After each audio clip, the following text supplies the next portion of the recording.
Mensaje a la nación.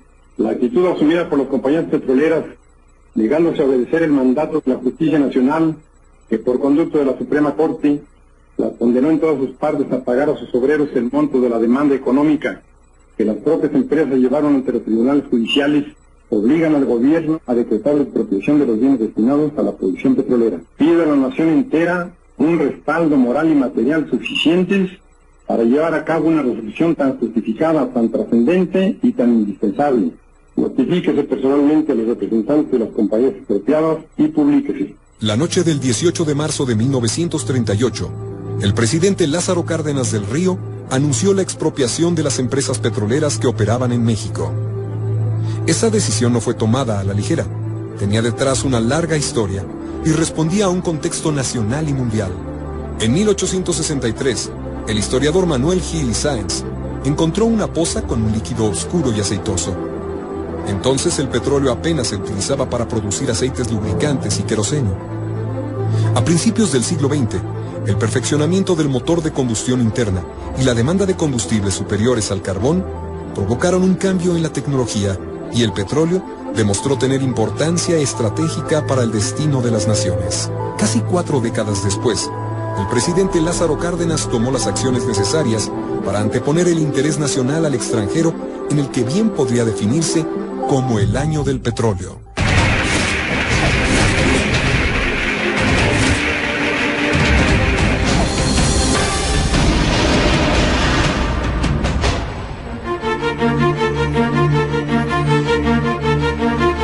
Desde la Guerra de Independencia, el régimen de propiedad de los recursos naturales del país osciló entre dos modelos. Uno, que preservaba el dominio de esos recursos a la nación, y otro que los consideraba propiedad del dueño del terreno. En el siglo XIX, muchos exploradores y especuladores, principalmente ingleses y estadounidenses, llegaron a México atraídos por los indicios del petróleo y por las ventajas que ofrecía Porfirio Díaz para su explotación. Porfirio Díaz empieza a dar permisos a partir de 1901. Y las compañías llegan con sus técnicos, con sus ingenieros y van a explotar durante muchos años de manera irresponsable los recursos de nuestro país. Fue alrededor de 1905 que empezó a se encontraron los pozos más importantes de petróleo en México, en el Golfo, en la zona del Golfo, pero sobre tierra. Son dos zonas estratégicas. Una zona estratégica es el norte de Veracruz y el sur de Tamaulipas, la zona de la Huasteca. Otra zona relevante también es el sur de Veracruz, Coatzacoalcos y Minatitlán, son las dos grandes zonas. Hacia el final de este siglo llegó a México el inglés Whitman Pearson. Fueron dos empresas, una inglesa y una norteamericana.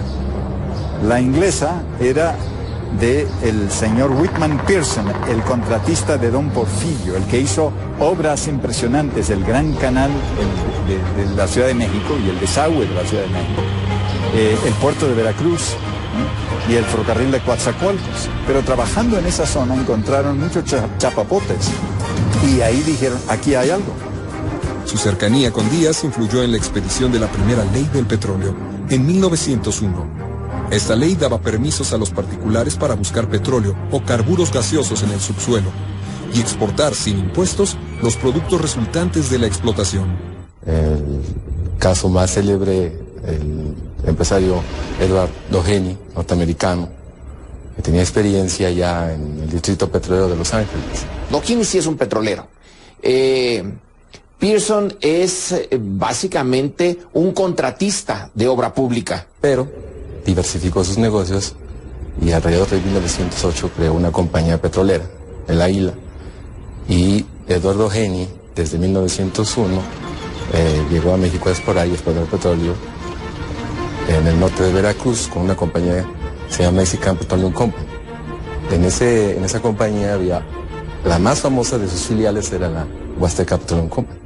Luego van a haber otras secundarias, pero estas dos son las importantes. Y esas son las que realmente llevan el grueso de la producción. La ley minera de 1909 hizo una distinción entre minerales como oro, plata y cobre, a los que mantuvo como bienes del dominio directo de la nación, y los criaderos o depósitos de combustibles minerales considerados propiedad exclusiva del dueño del terreno donde se encontraran. El porfiriato decidió que lo importante era conseguir el petróleo para los ferrocarriles. En 1884 se cambia la ley minera, ¿no? Hace una reforma y el petróleo puede explotarse libremente.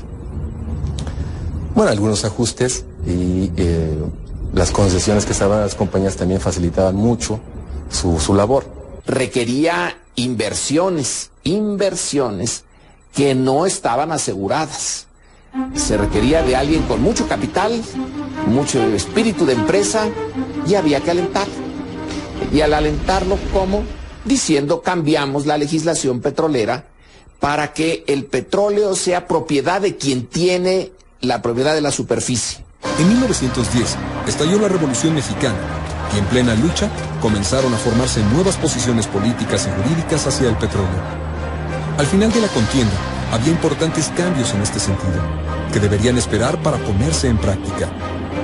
En 1915, Venustiano Carranza creó la Comisión Técnica del Petróleo para investigar la industria petrolera y sus relaciones con el gobierno, y proponer las leyes y reglamentos necesarios para su desarrollo. El Estado, al querer participar más de los ingresos de las compañías, bueno, pues con un discurso nacionalista revolucionario, intentó que las empresas petroleras compartieran esos recursos, ¿no?, de la renta petrolera. Luego, durante la Revolución Mexicana, la industria petrolera no sufrió mucho, porque no hubo grandes operaciones militares, aunque se promulgó la Constitución de 17, que sienta precedentes importantes. La Constitución del 5 de febrero de 1917, en su artículo 27, reinstituye el concepto de propiedad originaria del petróleo para la nación. Se establece la propiedad absoluta de estos recursos y se afirma su carácter intransferible y permanente, exceptuando casos especiales. El artículo 27 es claro cuando señala que las tierras y las propiedades y las riquezas del subsuelo de la nación son propiedad del Estado, son propiedad de los mexicanos. Entonces aquí las empresas petroleras empiezan a ver, pues, un poco con nerviosismo esta situación, aunque ellos sabían que el gobierno mexicano no tenía fuerza para poder expropiar el petróleo o hacer una ley en esos momentos. La Constitución de 17 es muy clara, no se mete en los terrenos de la explotación. Con la Constitución del 17, el petróleo pasa a la nación. Para entonces, ya la producción petrolera es importante y es estratégica, que es otra cosa. Y entonces eso cambia los derechos de propiedad, porque ahora las compañías tienen que renovar sus contratos, no con un particular, sino con el Estado. Por eso es un error decir la expropiación del petróleo. El petróleo no se expropió en marzo de 38, el petróleo ya era de la nación mexicana. Desde un inicio, el artículo 27 recibió constantes ataques de diferentes grupos e incluso llegó a plantearse su derogación.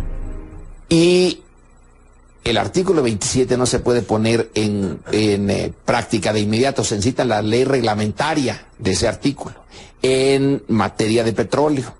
Es allí donde se entra a verdadera controversia. La razón principal es porque el gobierno mexicano todavía era un gobierno muy débil, estaba saliendo de los conflictos internos de la revolución, era una guerra entre facciones, todavía se estaban matando entre los líderes revolucionarios, y entonces ganarse un enemigo adicional era muy difícil. Para los triunfadores de la revolución, Álvaro Obregón, Adolfo de la Huerta, Plutarco Elías Calles, echarse en sus cuestas al enemigo estadounidense o británico era muy difícil, más aún cuando acababan de ganar la Primera Guerra Mundial y se estaban coronando como superpotencias.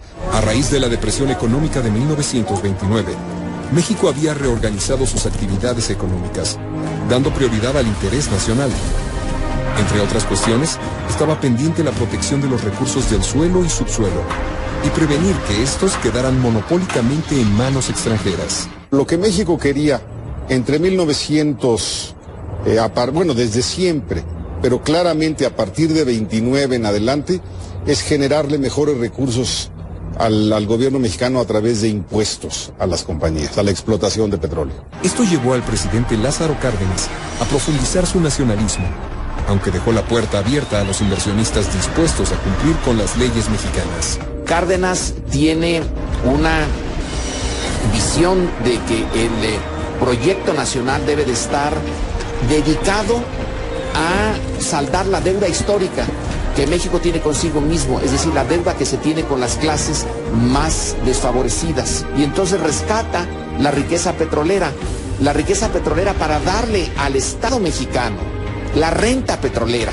para que el Estado mexicano, identificado con las clases populares, use esa renta petrolera en función de los intereses de la mayoría. Durante su gobierno, el Congreso promulgó varias leyes que hicieron efectivos los principios del artículo 27, como la Ley de Expropiación de 1936. Según esta ley, el gobierno podía expropiar para la defensa, conservación, desarrollo y aprovechamiento de los recursos naturales, para distribuir equitativamente la riqueza y para crear y conservar cualquier empresa en beneficio de la población. Además, concedía al gobierno un plazo de 10 años para pagar indemnizaciones.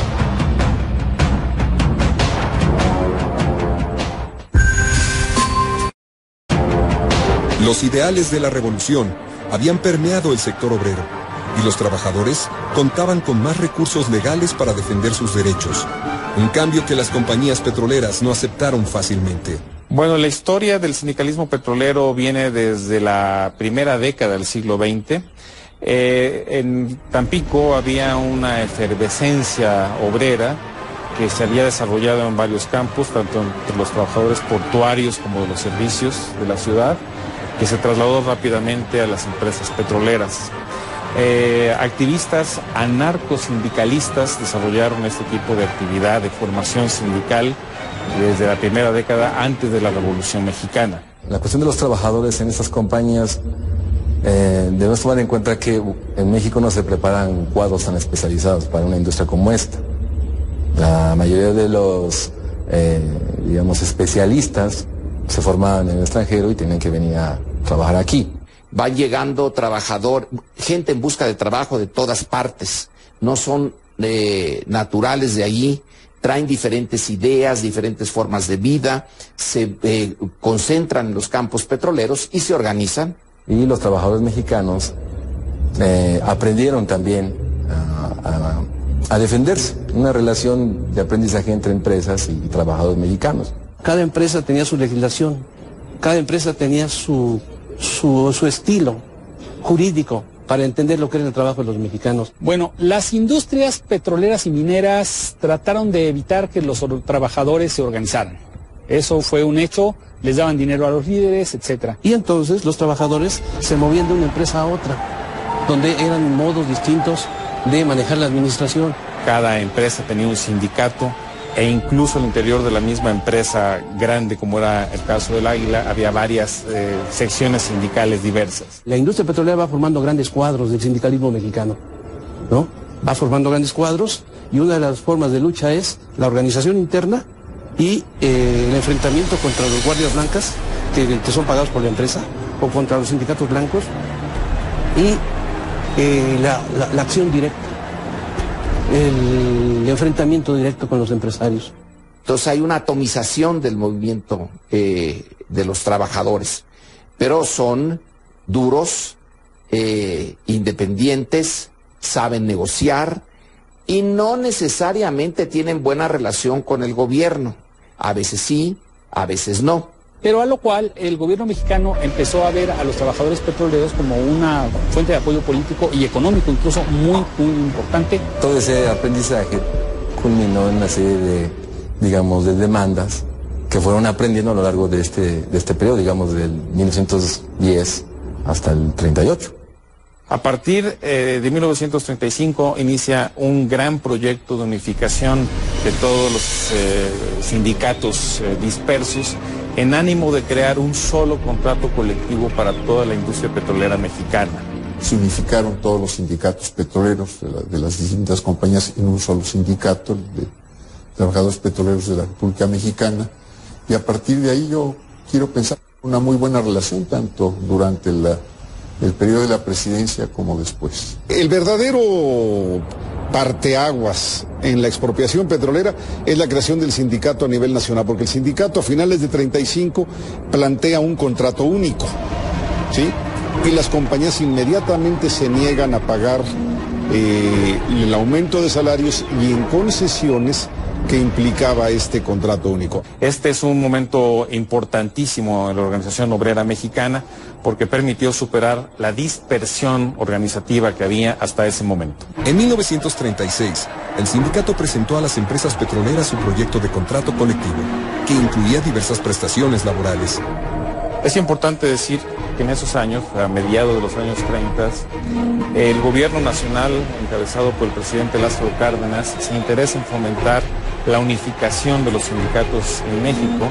Se crea la Confederación de Trabajadores de México, la CTM, y junto con eso se trata también de crear la figura de los contratos ley a nivel nacional para las grandes industrias mexicanas. Para mayo de 1937, las negociaciones habían sido infructuosas. El 31 de ese mes, estalló una huelga petrolera. Esto tenía implicaciones muy graves, puesto que detener la producción de petróleo significaba también dejar al país sin gasolina y detener las escasas ventas al exterior que en ese momento se tenían. El gobierno la declara existente, pero por otro lado, a las pocas semanas, el gobierno, la CTM y parece ser que Cárdenas recomiendan que se le declare que la huelga es un conflicto económico. Dejó de ser, de hecho, un conflicto laboral para convertirse en un conflicto, una confrontación entre las compañías petroleras y el Estado mexicano, en donde el gobierno se reservaba para sí mismo la última decisión sobre un conflicto obrero patronal en una industria estratégica. ¿Esto qué significa? Que los trabajadores tienen que regresar a sus actividades, ¿sí? Que tienen que regresar a su trabajo, pero por otro lado, las compañías se obligan a entregar los libros de contabilidad, todo. Salarios, producción, ventas en el extranjero, ventas a nivel nacional, para ver si están, el gobierno tiene que ver al analizar esos libros, si están en condiciones o no de pagar los aumentos y las concesiones que está reclamando el sindicato. Y casi se llega a un acuerdo, pero hay un punto en el que nunca se pudo lograr ese acuerdo, y es el de los empleados de confianza. Esto significa, entre otras cosas, que quien está en el tope de la organización, casi en el tope, serían miembros del sindicato, y ellos tienen acceso a la información. Información es poder. Esa información iría al sindicato, y del sindicato podría ir al gobierno. Era claro. Tras una investigación, la Junta falló a favor del sindicato y exigió a las compañías cumplir las peticiones y pagar los salarios caídos. Hay un estudio voluminoso que está en muchas bibliotecas ahora. Ese estudio lo coordina Jesús Silva Gerson y pues le da la razón básicamente a los trabajadores. En ese trabajo, el Petróleo de México, que es el mejor trabajo que se ha hecho sobre la industria petrolera, sobre la expropiación, o sobre el desarrollo de los acontecimientos de las empresas, en ese trabajo los estudiosos de ese tema, de esa problemática, llegan a la conclusión de que la empresa ha saqueado al país, o las empresas han saqueado al país. Esto va mucho más allá. De entrada dice, las empresas petroleras han sido un factor negativo para el interés nacional, porque hay una riqueza que le pertenece a la nación mexicana y que ha sido explotada en beneficio básicamente de empresas extranjeras y no de la nación. Bueno, la Suprema Corte le da la razón a la Junta de Conciliación y a la Comisión de Peritos. Entonces la Junta de Conciliación dice, estamos ya en marzo de 38, 1 de marzo, las compañías tienen que pagar, se niegan las compañías a pagar y entonces son declaradas en rebeldía. Había dos caminos a seguir. El camino, digamos, seguro, el que esperaban las empresas, que el gobierno dijera, bueno, son ustedes unos rebeldes, en este momento les pongo un interventor.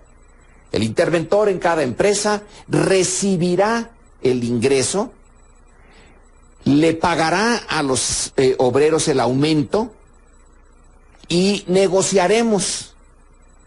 Esto puede pasar 1 mes, 2 meses, 3 meses. En algún momento se llega a la nueva normalidad. Esa era una posibilidad. Esa era la que esperaban las empresas.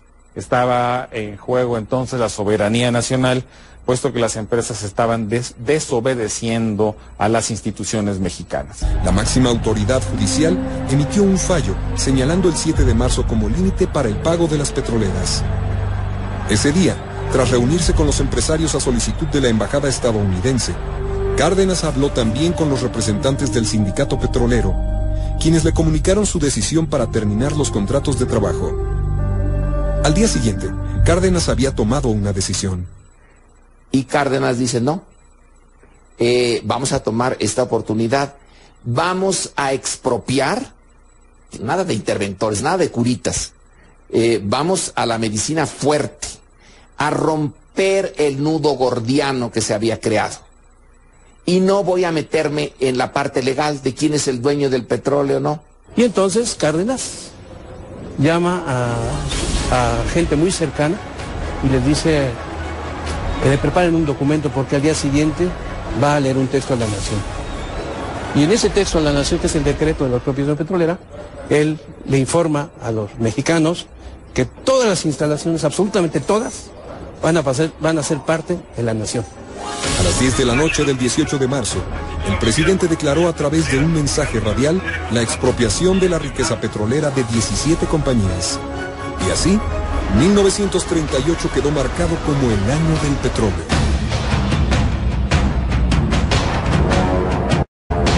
La expropiación petrolera provocó una fuerte sacudida en México y en el extranjero, y enfrentó al país a considerables dificultades políticas y económicas. Al interior, el apoyo público que recibió el presidente Cárdenas fue generalizado. Pocas veces un gobierno mexicano ha reunido un consenso tan grande. La expropiación petrolera tuvo un impacto interno, político, muy grande y muy positivo para el general Cárdenas, para su gobierno. La expropiación petrolera significa, como se ha dicho, a veces suena un poco de manera retórica, es el inicio de la independencia económica. Desde el momento en que se decretó, así se le vio.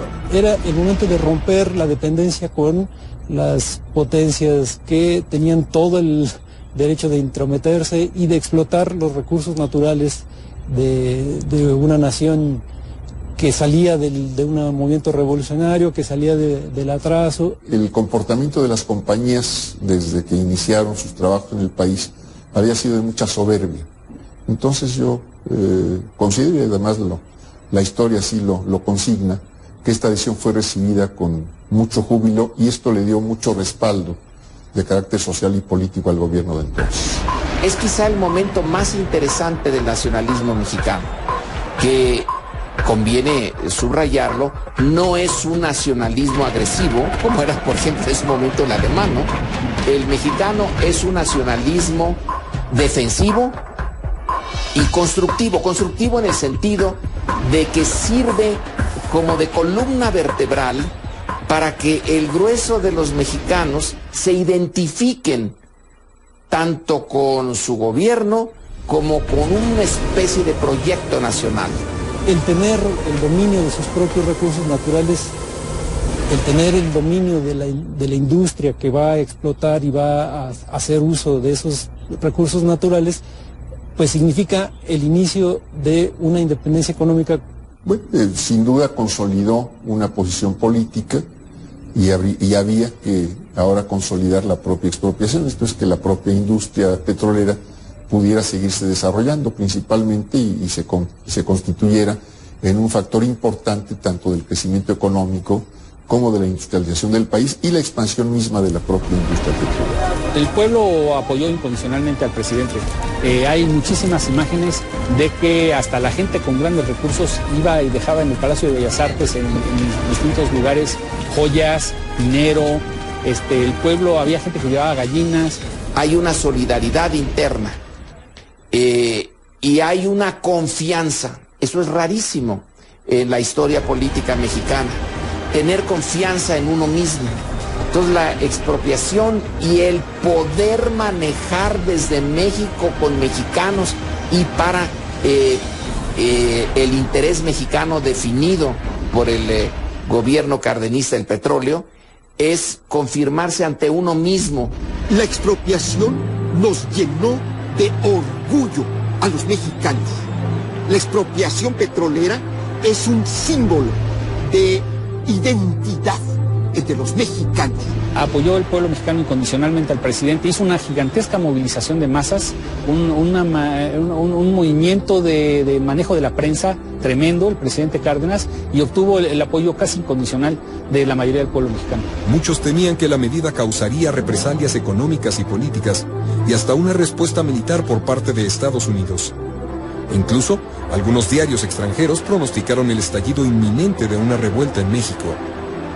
Las petroleras deseaban precisamente esta reacción, pero la tensión mundial en vísperas de la Segunda Guerra Mundial fue propicia para México. Claro, las compañías inglesas y norteamericanas en un primer momento prácticamente le exigían a sus respectivos gobiernos que presionaran para que se nulificara la medida, para que el gobierno mexicano diera marcha atrás. Inglaterra fue mucho más radical que Estados Unidos. No, Estados Unidos, ¿sí? Roosevelt convenció a sus compañías de que aceptaran la expropiación, negociaran rápido una buena indemnización y con ese dinero se fueran a Venezuela. La expropiación también fue una negociación. Después del decreto expropiatorio, se realizan una serie de negociaciones para indemnizar a las compañías. El gobierno del general Cárdenas, desde el principio, aún antes de que se llegue al arreglo, antes de que se llegue, ofrece la indemnización. El gobierno mexicano dice, yo la ofrezco, pero la ley de expropiación de 1936 dice que el gobierno tiene 10 años para pagar. En Estados Unidos, el presidente Franklin D. Roosevelt reconoció el derecho de México a expropiar, aunque exigía una indemnización a corto plazo, y no después de 10 años, como señalaba el decreto. Lo que favoreció a Cárdenas fue la intermediación del embajador Josephus Daniels, y que Roosevelt nunca perdió de vista que el interés de su país estaba por encima de los intereses de las empresas. Estados Unidos lo que quiere son dos cosas. Uno, son los años de Roosevelt, tener buenas relaciones con México, con América Latina, es la política del buen vecino, pero además Roosevelt y sus colaboradores, los políticos del New Deal, del nuevo trato, están convencidos que los monopolios son dañinos para la economía mundial, para la economía norteamericana, considera que son culpables de la crisis de 29, entonces el gobierno norteamericano, el gobierno de Roosevelt, no apoyó a las compañías petroleras, no simpatizaba con las compañías petroleras. Parecía presentarse una oportunidad ante los riesgos de que estallara la guerra en Europa, principalmente las declaraciones tanto de Estados Unidos, del presidente Roosevelt, como de la Gran Bretaña en favor de las causas democráticas en aquel momento, pues lo hizo tomar esta decisión que yo diría audaz y valiente de decretar la expropiación. Tanto empresas inglesas como empresas norteamericanas como gobierno británico toman la misma posición. El que se deslinda es el gobierno norteamericano, porque tiene frente a México un interés mucho mayor que el petróleo. Quiere la alianza con México porque ya está viendo que el sistema internacional se viene abajo. Estados Unidos buscó la amistad con el gobierno de México, entre otras cosas, no exclusivamente, pero entre otras cosas, para tener un abasto seguro de energético. Y Estados Unidos entonces empezó incluso a resguardar barcos petroleros mexicanos. Se acercaban al mar Caribe y a las aguas del Atlántico cercanas a México submarinos alemanes, y Estados Unidos no podía darse el lujo de que los barcos que transportaran petróleo fueran derribados por submarinos alemanes. Pero el mayor problema fue el boicot de los poderosos consorcios petroleros, quienes asumieron otras líneas de ataque. Por un lado, agotaron todos los recursos legales en contra de la expropiación, que finalmente fue decidida a favor de México cuando la Suprema Corte resolvió en diciembre de 1939 que la ley de expropiación y el decreto del 18 de marzo eran legales. Por otro lado, impidieron la venta de combustible en gran parte del mundo y la compra de materiales necesarios para la operación de yacimientos y refinerías.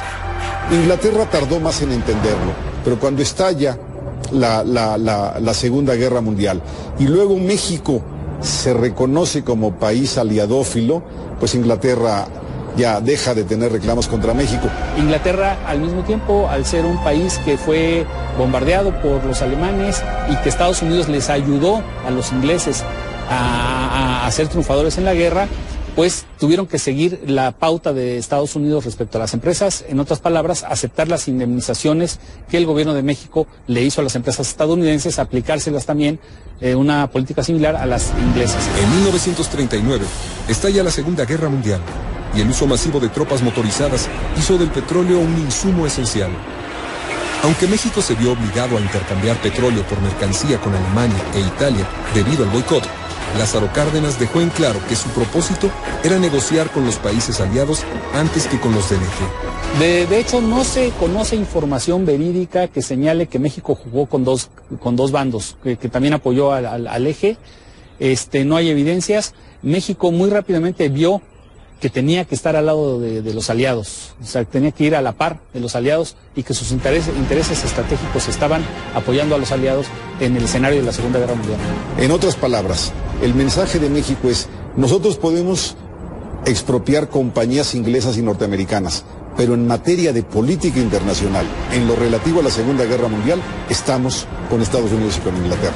Una vez que estalla la guerra, México pierde sus mercados, alemán, italiano y pequeñito japonés. Pero la industria ya sobrevivió el momento crítico. La criatura ya no necesita incubadora. En un primer momento intentan un boicot. Esto hace que el gobierno de Cárdenas incluso piense en vender petróleo a Alemania, pero en ese momento los gobiernos de Washington y Londres les hacen saber muy claro a sus compañías que sería muy malo que el petróleo mexicano, en lugar de ir a Inglaterra, a la flota inglesa, a la flota norteamericana o a las compañías transportadoras de estos países, y que terminara en Alemania. Entonces, eso fue un coqueteo, yo más bien creo que de estrategia diplomática, de estrategia comercial, que le funcionó muy bien a Cárdenas. Obligó a Estados Unidos e Inglaterra a reconocer más rápido la expropiación. Tras el ataque japonés en Pearl Harbor, en diciembre de 1941, Estados Unidos buscó la colaboración de México ante la ofensiva de submarinos alemanes en el Caribe. Cuando en 41 ataca Japón a Estados Unidos y luego entra la guerra, México ya empieza a exportar su petróleo a Estados Unidos. Está bajo presión norteamericana, pero no bajo amenaza. Tenemos una amplia evidencia de que después del hundimiento, de la destrucción en Hawái de la flota norteamericana, los japoneses, los alemanes se hicieron dueños de los mares internacionales. Estos barcos, estos submarinos acorazados extranjeros estuvieron navegando y intentando impedir el tráfico de combustibles hacia Europa y hacia Asia en toda América Latina. Misma que provocó el hundimiento del buque mexicano Potrero del Llano y la pérdida de 9 buquetanques en 1942. Esto marcó oficialmente la entrada de México al conflicto armado. México se declara en estado de guerra con el eje. En esas circunstancias, el gobierno norteamericano tiene sus prioridades muy claras. Hay que arreglar todo con México. Ese mismo año, el Departamento de Estado norteamericano declaró que la armada de aquel país podía adquirir combustible mexicano librando el bloqueo.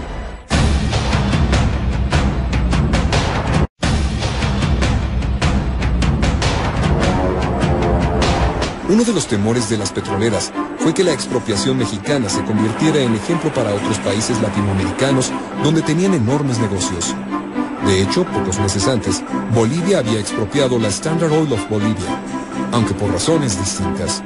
Los gobiernos de Argentina, Chile y Uruguay no realizaron declaraciones sobre la cuestión petrolera mexicana, pues pasaban por complejos momentos políticos, pero la noticia encendió profundas discusiones e influyó en diversas políticas nacionalistas en otros países latinoamericanos. Uno de los mayores temores de las compañías petroleras afectadas era que esta medida tuviera un efecto dominó. Bueno, México fue un ejemplo que después fue imitado por varios países cuando empezó la ola de nacionalizaciones de empresas transnacionales. Se tomó el caso mexicano como ejemplo, por ejemplo, en Bolivia en 1952, en Guatemala en 1953 y 1954. Después el presidente Juan Domingo Perón de Argentina también empezó a imitar nacionalizaciones como la mexicana con sus propias características, pero fue un como primer modelo de expropiación de recursos de empresas transnacionales. Que en este caso fue exitoso porque se combinaron circunstancias que favorecieron al gobierno mexicano y otros gobiernos pues también pensaban que podía el desenlace ser similar a su favor. Distintos países fue recibida también de manera muy positiva. Hubo manifestaciones de apoyo al gobierno de México en varios países en aquel entonces. Era una medida que respondía a los anhelos de autonomía, de desarrollo soberano de los distintos países. En términos generales, entonces podemos decir que el nacionalismo petrolero mexicano estaba en el imaginario político de América del Sur desde los tiempos de la Revolución. La pregunta es ¿por qué se nacionalizó? La verdad es que la mayor parte de las explicaciones son políticas. O sea, había necesidad del gobierno de Lázaro Cárdenas de impulsar el nacionalismo. El debate en torno al nacionalismo económico retoma y reconsidera y transforma la discusión de la expropiación mexicana en una lectura acorde a la realidad de cada país. Y fue la primera nacionalización del petróleo importante, digamos, de países que en la época se llamarían del tercer mundo. Entonces tuvo un impacto enorme la nacionalización petrolera. Algunos países pues tomaron ejemplos de México. Había misiones técnicas en aquella época en materia de construcción de presas para riego, para energía eléctrica en Colombia, en Bolivia, y pues quiero pensar que veían a México como un país que iba dando pasos importantes en su desarrollo. México quería tener una empresa petrolera propia para impulsar los procesos de desarrollo interno, sobre todo industriales. Entonces había una razón económica importante. También había una razón fiscal. En realidad se obtenían muy pocos ingresos fiscales del petróleo. En junio de 1938 se crea Petróleos Mexicanos para encargarse de la exploración, producción y refinación, y la distribuidora de Petróleos Mexicanos dedicada a comercializar el crudo y sus derivados. A partir de agosto de 1940, Pemex absorbe todas las responsabilidades, quedando como la única empresa a cargo del manejo de la industria. En este punto crítico, fue necesario mantener a flote la naciente industria petrolera mexicana, aunque sin contar con suficiente personal capacitado, pues las compañías extranjeras habían retirado sus equipos técnicos. Eran pues muchas empresas las que trabajaban aquí en México, que fueron expropiadas, y había que consolidar estas empresas en un solo organismo. Fue un proceso que tomó algún tiempo, y esta fue la razón por la que hubo que constituir un organismo como Petróleos Mexicanos. Tras la expropiación se crean dos empresas, pero rápidamente termina por ser Pemex. Y la tarea principal, como dije al principio, es sobrevivir. En realidad la idea era crear una empresa estatal que tuviera cierta independencia. Lo que va a suceder es que las empresas petroleras, que son sorprendidas por la decisión de la expropiación, hacen un boicot de compra de petróleo por un lado y de venta de refacciones en la industria petrolera nacional. Hay un problema también de equipo y de piezas de refacción. Quiere decir eso que la mayor parte de los proveedores de las empresas, de las compañías extranjeras, eran extranjeros. Se cierra el mercado, se cierran esa facilidad de tener ese tipo de recursos. Hace así que los trabajadores tienen que desarrollar su inventiva, su habilidad artesanal para suplir la ausencia de refacciones. Es el momento de mayor poder obrero dentro de la industria, puesto que dependió mucho la continuidad de la producción petrolera de la habilidad individual y colectiva de los trabajadores para mantener a flote la industria. Los técnicos mexicanos tienen que pues aprender de alguna manera el oficio, ¿no? Y eso va a tener una repercusión muy fuerte, en particular sobre la exploración. ¿Qué pasa con la tecnología? Bueno, tiene que hacer su tecnología. En un principio recurre al Politécnico y a la universidad, a la UNAM. Como es de entenderse, después de la expropiación hay mucha improvisación en materia de personal técnico y administrativo para la empresa petrolera mexicana. Se envían ingenieros que no son especializados en materia petrolera a trabajar a los campos y a las refinerías. Hay una búsqueda, digamos, desesperada de personal. Afortunadamente, algunos trabajadores mexicanos habían sido capacitados por las propias compañías, pues años atrás el gobierno había restringido el ingreso de técnicos extranjeros. También definitiva fue la tarea del Instituto Politécnico Nacional, fundado 2 años antes de la expropiación como sólido apoyo en la formación de técnicos y expertos para la industria petrolera. Si nosotros le echamos una mirada al Politécnico, vamos a ver que en los años 50, 60, muchos egresados del Politécnico son parte de la industria petrolera. El desarrollo curricular del Instituto Politécnico ha estado relacionado con la industria petrolera prácticamente desde el inicio del instituto y con un salto gigantesco a partir de la expropiación. Para esta época había carreras que se relacionaban con la industria petrolera, generalmente de carácter técnico, técnicos en lubricantes, técnicos en perforación de pozos, técnicos en diferentes ámbitos. Para 1940 también ya, pasado el primer momento de la expropiación, pero viendo hacia futuro, ya existe la carrera de ingeniero químico petrolero y de ingeniero petrolero, acompañado de muchas otras carreras subprofesionales, como se les llamaba, también relacionadas con la industria. Después de la guerra, el petróleo se convirtió en el principal motor de desarrollo y reconstrucción, y el crecimiento de la demanda superó la capacidad de producción de la industria mexicana, que tuvo que adquirir productos derivados. Para poder elevar los niveles de producción, se exploraron nuevos yacimientos en 4 importantes zonas: en San Luis Potosí y Veracruz, la región Pánuco-Ébano; en Tamaulipas y Veracruz, la Faja de Oro; la zona del Istmo y el campo de Poza Rica, cuyo potencial no había sido completamente desarrollado.